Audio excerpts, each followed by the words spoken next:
tapi di rumah kita sangat panas sekali. Bagaimana cara kita menyiram? Kita harus membuat pola sendiri.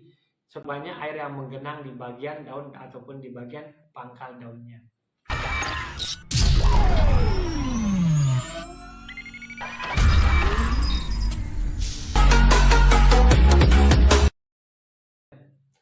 Halo teman-teman, kembali lagi bersama Gali AP di channel membahas tentang anggrek.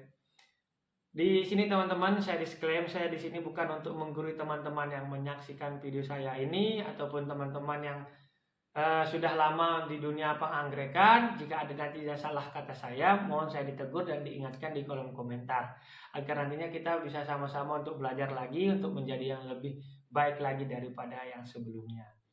Baiklah teman-teman, di sini saya akan berbagi pengalaman saya, cara saya untuk menyiram anggrek, ataupun banyak cara ini dilakukan oleh orang untuk menyiram anggrek bulannya, terutama untuk menyiram anggrek bulannya. Baiklah, jika teman-teman terbiasa dengan menggunakan semprot, nah ini istilahnya sangat aman sekali, tetapi lama teman-teman ya istilahnya. Kalau teman-teman mempunyai banyak anggrek, kalau sekedar pakai semprotan kecil ataupun semprotan yang 1-2 liter mungkin agak lama. Tapi jika teman-teman bisa teman-teman menggunakan selang, bisa lebih cepat dan istilahnya juga ya istilahnya lumayan banyak resikonya.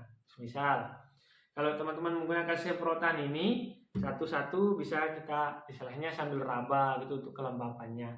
Tetapi jika menggunakan semprotan, wah langsung guyur aja teman-teman ya. Langsung diguyur aja, kebanyakan seperti itu. Dan teknik guyur ini bisa menyebabkan anggrek di bagian daun ataupun di bagian pangkalnya bisa busuk teman-teman ya. Selain dari virus ataupun dari bakteri ataupun dari jamur, daun anggrek ini bisa busuk jika terlalu air yang menggenang di bagian pangkal ini, itu yang bisa menyebabkan busuk. Bagaimana cara menyiram anggrek bulan dengan teknik yang benar? Oke. Jika teman-teman suka mengguyur anggrek bulan, misalnya menggunakan menggunakan takaran gelas ataupun botol, misalnya seperti ini. Yang pertama dulu saya teman-teman ya, yang kita harus perhatikan dulu jenis potnya. Jika jenis potnya berongga seperti ini, mempunyai banyak sirkulasi udara, otomatis medianya lebih cepat untuk kering. Tetapi menggunakan pot gerabah yang mempunyai sedikit lubang, itu istilahnya kelembapannya lumayan lama teman-teman ya. Jadi untuk menyiram anggrek ini mungkin ada yang mengatakan berapa kali menyiram anggrek yang baik itu. Jadi balik lagi ke inti permasalahannya teman-teman ya. Bagaimana dan takarannya seberapa untuk kita menyiram anggrek. Oke. Jika teman-teman misalnya menggunakan yang ini adalah 300 cc teman-teman ya. Menggunakan botol 300 cc, teman-teman bisa menggunakan hanya 100 cc saja. Misalnya nih. Nah. Jadi untuk 100 cc satu anggrek misalnya teman-teman ya. Nantinya teman-teman harus bisa mengecek dan selalu mengecek kelembapannya. Misalnya teman-teman menyiramnya di jam 8 pagi ataupun di jam 7 pagi, ataupun misalnya nih teman-teman menyiram di pagi hari. Nah, nanti dikontrol lagi teman-teman, sorenya apakah dia sudah kering atau masih lembab. Nah, kalau masih lembab jangan disiram lagi teman-teman. Tetapi jika dia sudah kering baru bisa disiram. Nah, besok misalnya teman-teman menyiram tadi di hari Senin. Hari Selasanya dicek lagi apakah dia masih lembab atau sudah kering. Kalau masih lembab, jangan disiram dulu. Lanjut, nanti dilihat di hari Rabunya teman-teman. Kalau hari Rabunya sudah kering, baru teman-teman bisa untuk menyiramkan dengan takaran 100 cc lagi ya. Jadi misalnya nyiramnya di hari Senin, nyiram lagi di hari Rabu, lalang 1 hari dengan takaran 100 cc.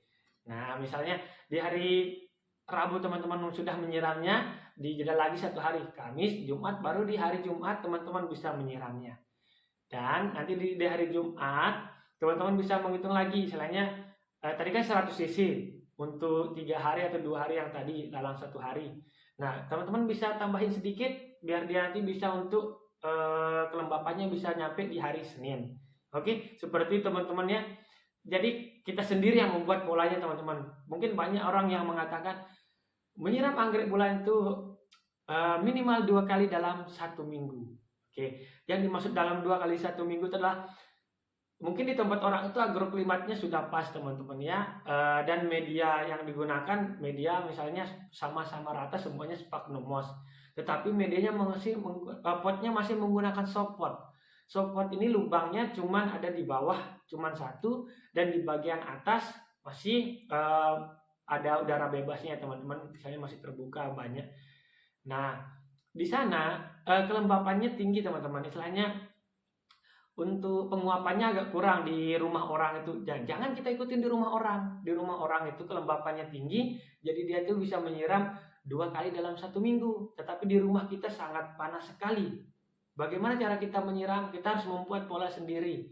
Seperti yang saya ceritakan tadi.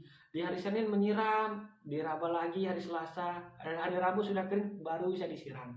Jadi orang mengatakan 2 kali dalam 1 minggu, tetapi di tempat kita suhunya panas, otomatis penguapannya tinggi, dengan pot yang lumayan banyak lubang seperti ini teman-teman, bisa KO anggrek-anggrek kita, bisa mati, istilahnya dehidrasi ya teman-teman. Kalau yang namanya nutrisinya kurang itu nanti di daunnya yang ini seperti ini teman-teman ya. Kalau dia melete seperti ini, kurang seperti ini adalah daun-daun yang dulunya dia ini sumber makanannya terkuras untuk pertumbuhan anggrek tunas ini istilahnya daun terbarunya ini. Oke, bisa dipahami teman-teman ya, kapan dan waktu kapan kita menyiram anggrek yang baik dan benar itu ya. Oke, dengan teknik misalnya sesekali bisa kita untuk menyiramkan di bagian daunnya teman-teman, dengan syarat walaupun menggunakan air biasa harus model embun seperti ini. Nah, seperti ini harus menggunakan embun. Nah, jadi sedikit aja teman-teman ya. Jangan biarkan nanti ada air yang menggenang di bagian pangkal ini. Kalau ada air yang menggenang di bagian pangkal ini, itu yang bisa menyebabkan busuk pangkal ataupun busuk daun ya teman-teman. Jadi setelah penyiraman embun yang tadi, secepatnya dikontrol lagi ya teman-teman. Jika ada endapan air bisa langsung dikeringkan. Oke, jadi teman-teman ya, pokok permasalahannya adalah bagaimana cara kita menyiram anggrek bulan dengan baik dan benar, dengan teknik yang benar, yaitu adalah kita harus bisa membuat pola penyiraman kita sendiri di rumah.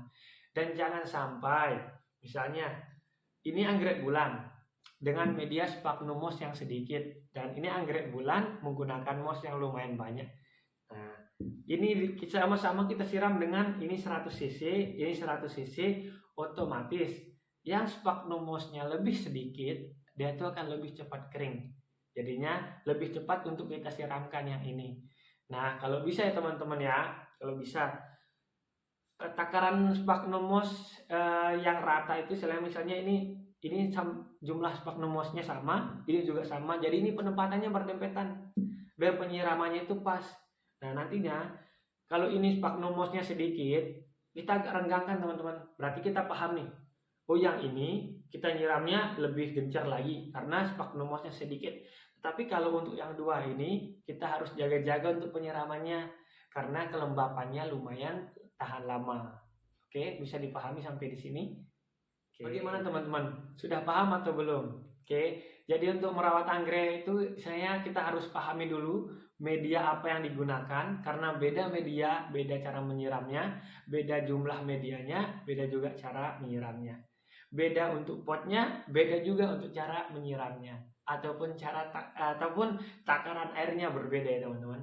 Jadi kita harus pintar-pintar untuk melihat anggrek kita di rumah, ini maunya apa sih anggrek ini, dia mau hidup seperti apa, apakah penguapan di rumah kita itu tinggi. Kalau di penguapan di rumah kita tinggi, otomatis kita lebih gencar untuk menyiramnya.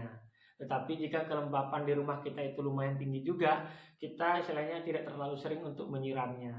Oke, cukup sekian ya teman-teman. Semoga bisa dipahami penjelasan saya yang singkat ini.